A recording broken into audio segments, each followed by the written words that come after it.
Hi, my name's Deb Hunter. I'm a physiotherapist at Move Better for Life, and this is your 1:15 p.m. segment of an awkward amount of time. Today we're going to talk about trochanteric bursitis or hip bursitis, which often presents as pain on the outside of the hip that travels down the leg or down the thigh. And it's often really painful at night to sleep on. It usually comes around because of muscular weakness and tightness and poor biomechanics around the hip, which then can irritate the bursa. Now, the bursa that we're talking about sits underneath the muscles at the very edge of the hip, on the widest part of the hip. And if there's weakness of the buttock muscles, then you can get overuse of other muscles, particularly the one that travels down the outside of the leg, and that can irritate the bursa and make it inflamed.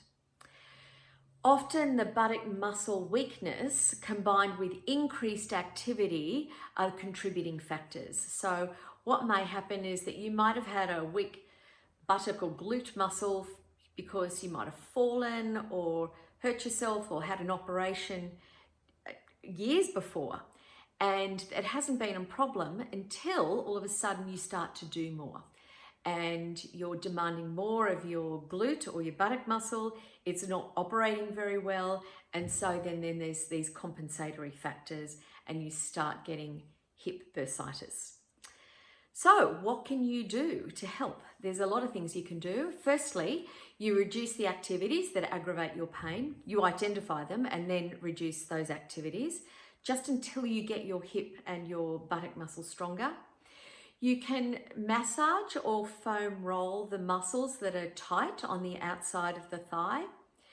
Next week, we're going to talk about foam rolling, so we can go into that in a bit more depth next week. You can put ice therapy or some ice for 10 minutes on the outside of the thigh just to try and help reduce the inflammation, particularly after you've been doing an activity that's made it painful and inflamed it.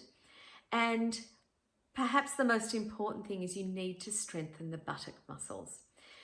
One exercise that is really good for that is what we call a bridge exercise, where you lie on your back. You keep your knees bent and your feet flat on the floor. You lift your hips off the floor so that your body's nice and straight, and then you hold it there for 5 seconds, and then you can slowly lower your hips. That's called a bridge. That will help strengthen your glute muscles. If that inflames it, then what you can do is just do a lot of buttock squeezing, what we call isometric glutes, to start the process.